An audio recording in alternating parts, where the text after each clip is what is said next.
Hey there! This video is all about rigging up the Nikon Z50 Mark II. If you are curious about the performance of the Z50 II in terms of shooting video, I made a highly detailed video about that, and I'll leave that video linked down below for you to check out. I do want to mention a couple of disclaimers right off the bat here. First of all, B&H loaned me the Z50 II to make videos like this and my review and make content for all of you, and I really appreciate that. Also, SmallRig did send me out a lot of this stuff to test out and review and share with all of you. So there will be links in the description for all the gear that I mentioned, and they are affiliate links, so please go check those out. They really do help me and B&H and SmallRig, and I really appreciate their support. But this video is not sponsored by B&H or SmallRig or anybody, so the opinions about everything are definitely my own. Now, there are lots of different ways to rig up cameras, and I think the main point of this video is to give you some ideas and show you some cool products so you can mix and match and set things up the way that you want. And even if you have a setup, you might want to change it depending on what you're doing that day or for that shoot or whatever. Also, a lot of the things in this video will be applicable to other cameras as well. So if you don't have a Z50 II, there'll probably be some cool stuff in here. All right, so let's get into rigging up the Z50. So I have a ton of fun with this stuff. This is like adult Legos. I can't wait to get into it. All right, we got the Z50 II right here, and we have two different options to get started. We have a sort of traditional cage that goes all the way around the camera, and then we also have a base plate. And I have personally been more interested in base plates lately overall because I like to have as simple and clean and lightweight of a rig as possible. Although adding weight to your camera will help you get more stable footage, and this camera does not have IBIS, so adding more weight will get you more stable footage. But anyways, I want to talk about these two options here. Let's start with talking about the base plate. So the base plate essentially just goes on the bottom of the camera. And the cool thing about this is that it is also Arca Swiss. So this can go right on a tripod or right on a gimbal, which is really handy. Now, one thing I want to mention about when you're putting base plates on cameras is it's really nice when they have an extra pin or protrusion or something that goes into the camera where it'll keep it from twisting. Now, I was a little bit worried about this base plate because it doesn't have any of those pins on here. But what it does have is this little ridge going around the side here, and it sits perfectly inside the camera, and it doesn't twist at all. So when I put it on here, it sort of sits in and holds pretty sturdy, and I'm not even screwed in yet. So you can see it holds itself pretty well in there. So let me tighten this down with the 1/4 20, and it comes with the little tool.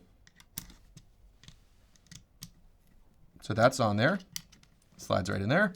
And now we have a really nice base plate. Like I said, this is Arca Swiss, so this can go right on a tripod or on a gimbal. And what you have here is a little battery door, so you can open that to pop open the battery. So the battery and the memory card are in here. If you're curious about recommendations for memory cards, I personally like the ProGrade 256GB V90 cards. I use these in all my cameras, and they've been very reliable, and they're the fastest speed. So whatever camera you're using in frame rate and codec, they definitely work. Now that we have the base plate on the camera, let's talk about adding power to the camera. So we're going to talk about using V-mounts. If you're unfamiliar with V-mounts, they make them in lots of different sizes, and SmallRig has sent me quite a few over the years, and I use these all the time. The smallest one here, this is a 50 watt-hour battery, so pretty small. This will, of course, the bigger the battery, the longer the runtime. I would probably recommend either a 50 or a 99 is probably a good size. These bigger ones here will run the camera for a very long time, but they get very bulky and very heavy as well. I usually use these bigger ones on cinema cameras that need long run times, and they're pulling a lot of power and using a lot of accessories and those sorts of things. So let me show you how to get this on the camera. Now, for a long time, I was using a system of base plates and rails, and it was really complicated. And then SmallRig came out with this amazing product. I actually made a whole dedicated video about this because I was so excited about it. Essentially, this allows you to easily mount a V-mount on the back of your camera for additional power for the camera and accessories.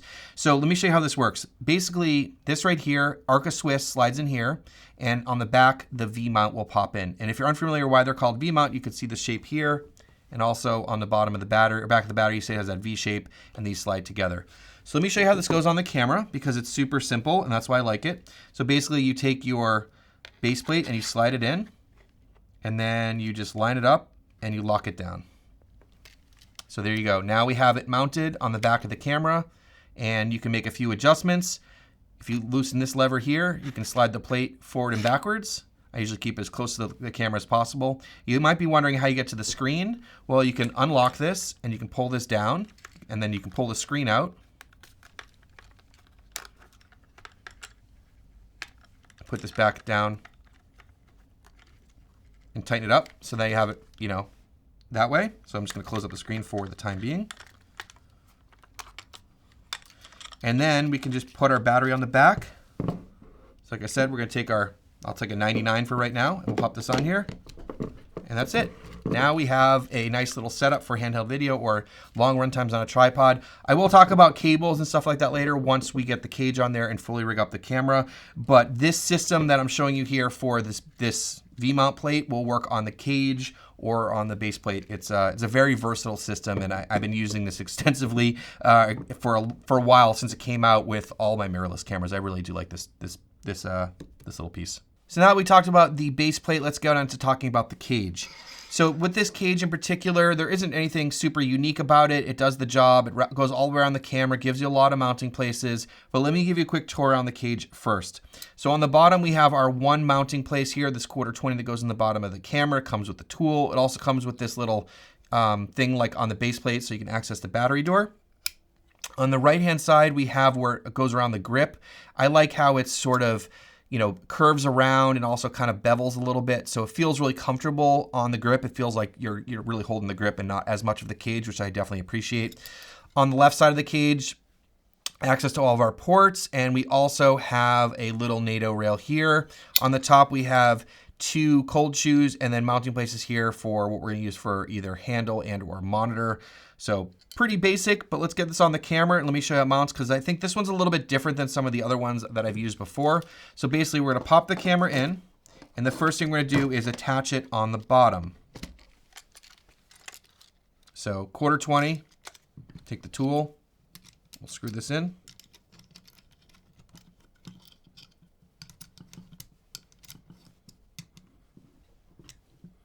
And then we have these guys here on the side. These slide down and go over this little bit right here that holds the strap on there. You don't actually have to take the triangle strap eyelet things off. So we just take this and we slide this down, and then this has to just like go right over that and tighten it down. If you can't get it, just fiddle with it a little bit to get it to line up, and then that'll lock that in. We're gonna do the same thing on this side.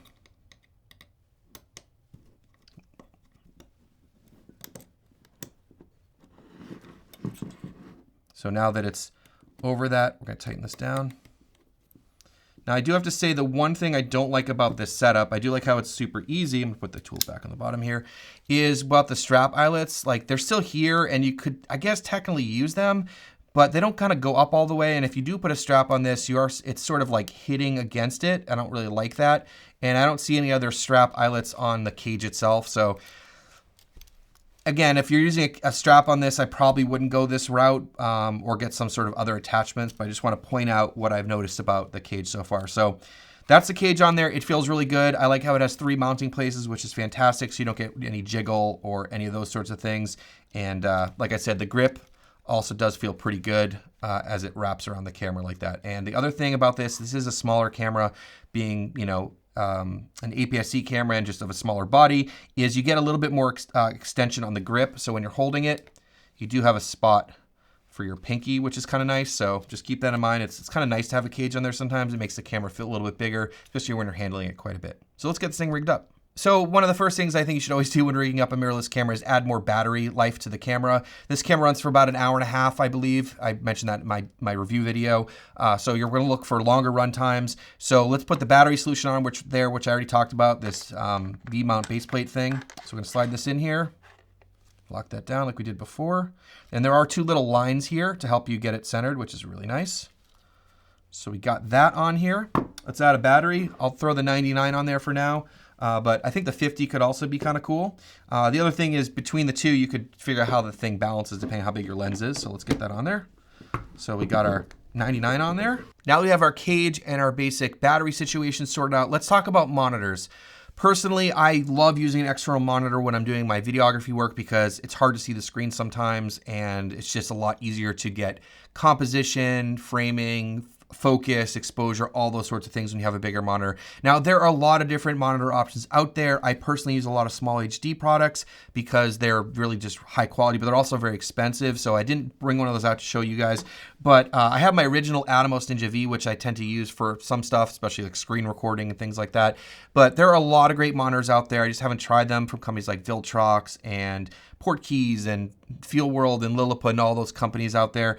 One thing I want to mention about the HDMI out of the Nikon cameras is there's a delay, like when you go in and out of the menu, and what it does is it flashes the HDMI on the screen. But one thing I noticed too is when you were recording and you hit stop recording, it flashes the external HDMI for about a second until it reconnects, and which is frustrating on all these cameras and pretty much every monitor that I've tried them on.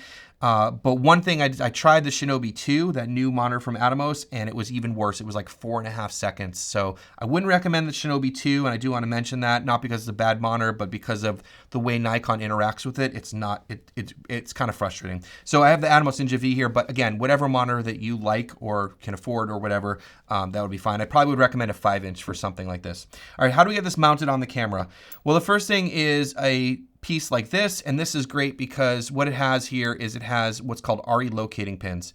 So you have these 2 pins here that keep it straight, and then you also have the 3/8 on the top here, and this will fit perfectly in the cage here. You can see it has the same arrangement. So we could just mount this right on here,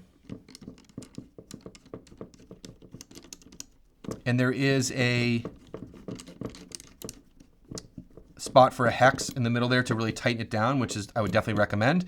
And then on the top here, you can see we have a 1/4-20 and a locating pin, and that will fit really nicely in our monitor. So we can just screw this in here. So if you wanted a really simple rig, you just wanted battery, monitor, this is great. You can hook this up, throw a lens on there, and you're good to go. A couple cables. Again, we'll talk about cables a little bit later. Let's say you want to get a little fancier. Let's get a top handle on this. And I do like top handles a lot for just carrying the camera around or for getting low shots and stuff like that. So a handle like this would be great. This is another one from Small Rig. Again, you can see on the bottom here, we have the locating pins and the 3/8. So this will fit in really nicely on the top of the camera here. So let's get that in here. Sorry, into the top of the cage. And we can crank these down by putting an Allen key in here and tightening it. So you can do that. So now we have a handle on here, and the cool thing about this is that we can mount our monitor mount on the top. So you can mount it in either fashion. You can have it go up or you can have it go down. I'm gonna have it go up to give us a little bit more room because it's a smaller camera for clearance for a microphone. And I would tighten these all down with a wrench. I do like this multi-tool from Small Rig. I've been using this a ton the last few years. There's a lot of options out there, whatever tools you need. It's good to always have one of these in all of your bags. So now we have this. We can throw our monitor on the top here.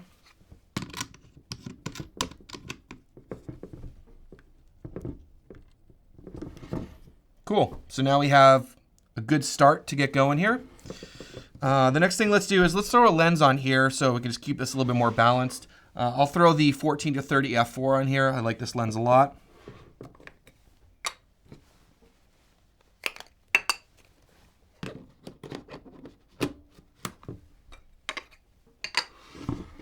So now it's feeling a lot more balanced with a lens on there. Of course, use whatever lenses that you like, but one thing that's come in really handy for me personally is an adapter like the Fringer or Fringer EF to NZ. This is the Mark II. Basically, this converts EF to Z mount. This is fantastic for vintage lenses, cine lenses, stuff like that, anything with EF. I personally really like the Zeiss Classics. This is the 25 f2, so this will allow me to mount this on the camera. So a lot of different options there, but I want to recommend this. This adapter is great if you have any EF glass, and this will work with autofocus as well. So of course it's not going to work as well probably on a Canon camera than on a Nikon, but I use this for adapting a lot of different lenses. Next, talk about audio. If you are looking for a really nice on-camera microphone, I really love the MKE 400 from Sennheiser.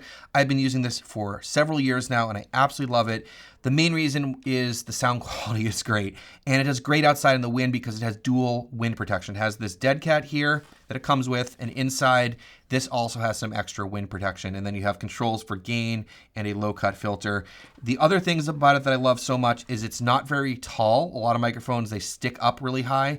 This has a pretty low profile from the cold shoe or hot shoe up to the top of the microphone.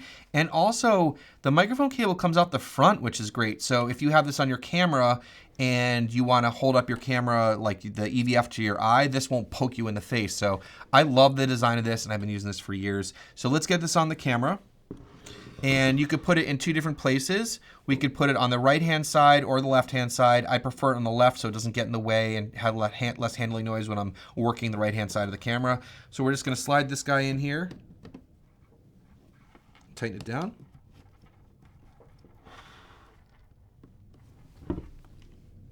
So pretty compact.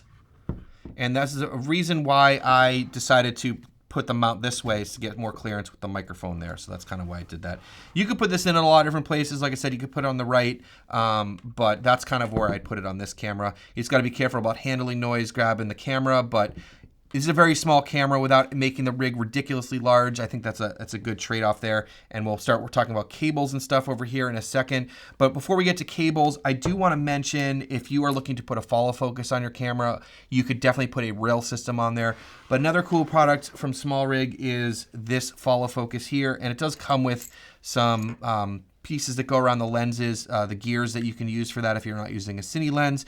But it's a manual one. It's pretty lightweight. It's pretty simple, so you know it should be pretty easy to set up. But it also comes with this little NATO rail and also the 15mm rod here.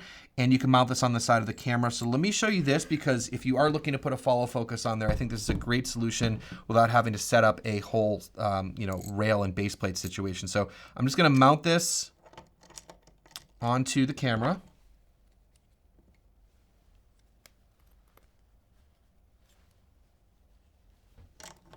Now they make these in all different sizes. This is just the one that comes with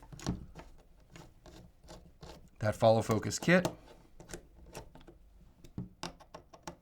And you actually get a longer NATO rail here if you want to put on handles or anything like that. So NATO is super handy. And then we have our follow focus, and you can mount this on here. This does not have the gears on it, but if you had a cinema lens or if you want to put that strap gear thing on here, you can do that. And then you can mount this in place. I won't put it against the lens because this doesn't have those. But now we have the option to have a follow focus on there without rigging it up too much and putting a base plate and stuff like that on there. And of course, on the bottom of the kit here, you got to put on whatever you need, Manfrotto, Arca Swiss, whatever you're using on your tripod. All right, so we got a pretty serious rig with this little camera. We can do quite a bit with this, and of course you don't need all this stuff. You might rig it up or rig it down depending on what you're doing or the mood you're in or how you want to shoot. Of course, you don't need a follow focus unless you're using manual lenses, those sorts of things. But this gives you a lot of modularity and flexibility to, add or subtract things or whatever. And the other thing I want to mention about audio is if you're using a wireless kit, obviously you could put it on that cold shoe as well. So whichever one you like. I use a Sennheiser mic as well. I use the Sennheiser AVX most of the time, but there are a lot of cheaper options out there from DJI and Hollyland and those sorts of things. All right, let's talk about cables because we got to hook all this stuff up. And one thing is, of course, power. So in terms of power, the most obvious solution to power the camera is using a USB-C cable. Now, you can also get dummy batteries for a lot of cameras, and people ask me about that all the time. I don't love dummy batteries because it's not quite as reliable, and there's a lot of third-party ones that are questionable. To me, USB-C power delivery, now that most of the cameras can do that, are a fantastic option. It also gives you redundancy because you have a battery inside the camera, so if the battery dies, the cable falls out, any issues you have, the camera should continue to run because it has a battery inside the camera. Also, USB-C is a little bit more regulated than some of that other stuff, so I personally like that. So I have a little cable here that is a right angle to straight, and this is the one I prefer for mirrorless cameras. So let's hook this up. So we have power down here.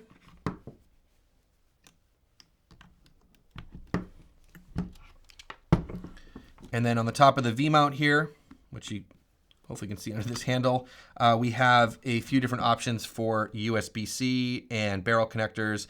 And then on the side here, we have a D-tap port, which we'll also use. So I'm just gonna plug this in over here. So now we have the camera powered via USB-C, which is awesome. Now that we hooked up the camera for power, let's talk about powering the monitor. You could definitely throw a battery on the back here, but the one thing I don't like about that is when you add more weight up top here, it kind of throws off the balance. And because we already have a pretty big battery on the back, I'd like to keep the weight off of it if possible. Now, every monitor is going to power a little bit differently. Some of them are just USB-C, and some of these batteries have two USB-C ports, which makes it super easy. But what we're going to use is the D-tap port on the side of the battery. If you're unfamiliar with what D-tap is, it's this guy here. It's sort of a different sort of connector. You can power a lot of accessories with it. And so we're going to use that. And what I did was I got this cable here. This cable is D-tap to barrel. So this will attach to the back of the monitor with the addition of the battery eliminator. And this is specific for Atomos, but I'm just going to pop this on here. I don't remember if this comes with it or to buy it separately. I don't remember. So you pop this on there, and now we can connect up the D-tap.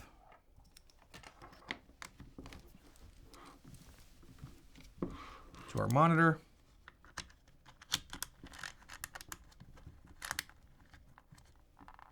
And now we have power to our monitor.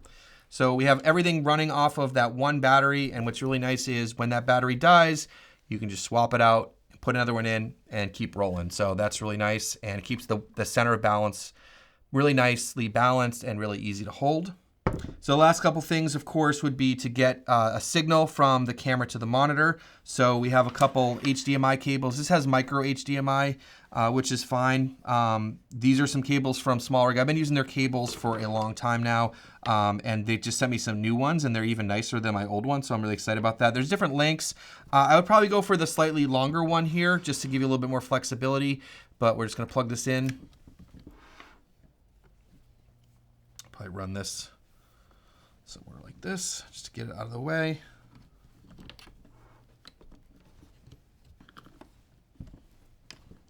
And then plug this in the HDMI down at the bottom here.